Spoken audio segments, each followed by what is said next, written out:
That's far enough, Isaac. Carver, open the doors. I can't let you blow up the ship. Now you're gonna hand the shock point drive over to me. You got that? If you want it, you're gonna have to come in here and take it from me. Fine, your funeral.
Oh, God. You were right, Carver. They were just trying to slow us down. They knew where Earth was all along. We're headed there right now. You still have a shock point drive? Yes, look. I'm gonna get this reactor going.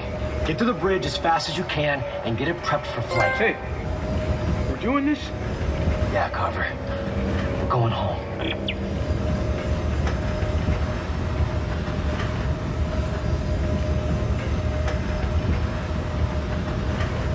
Now, if you heard like I did that the head creator or publisher or whoever behind this DLC pack said that it was the most disturbing content known to the series, I'm sure that would fill some of you with hope for a good experience, right?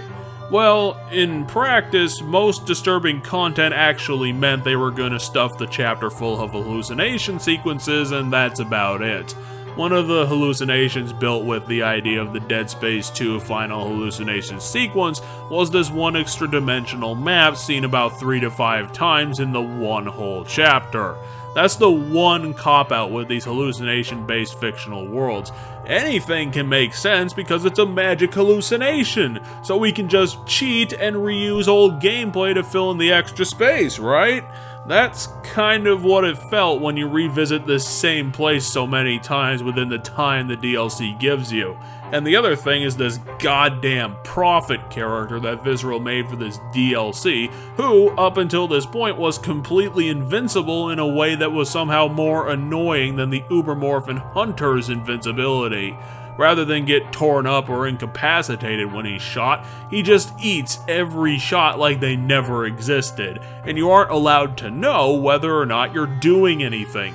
He just loafs about, flashing all over the room so you can't get a bead on him, and then you're just eating smacks from his scythe or hammer or whatever because the developer said, fuck you, and that's why the Prophet here can eat a dick, and I'm glad his imaginary ass is gone. The John Carver part of this fight was a lot more interesting and satisfying, since the plot twists start making Isaac and John work against each other as the Brethren moons are influencing his decisions through the threats made to the planet of Earth.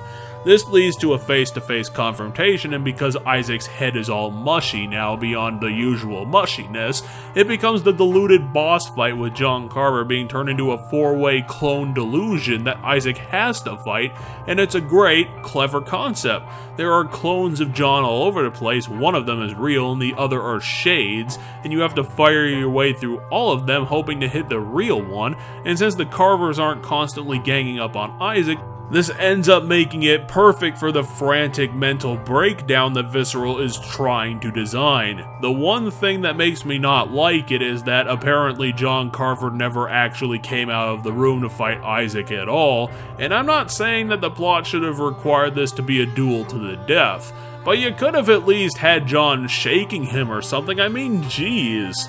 Not having him involved in this at all is kind of a cop-out. So, final boss of the DLC is another mixed bag. The Prophet can go fuck himself in the ass. John Carver was great, and the plot around this fight is not only amazing in general, but it's also a good development for this series as a whole, which is why I think this DLC should have been released about 6 to 12 months after it actually did, to keep the players involved in the Dead Space universe, and not have it feel like EA mandated that Visceral chop off the ending of the main game to sell as overpriced DLC. But we can talk about that later. Here are the scores for this 2-character boss fight.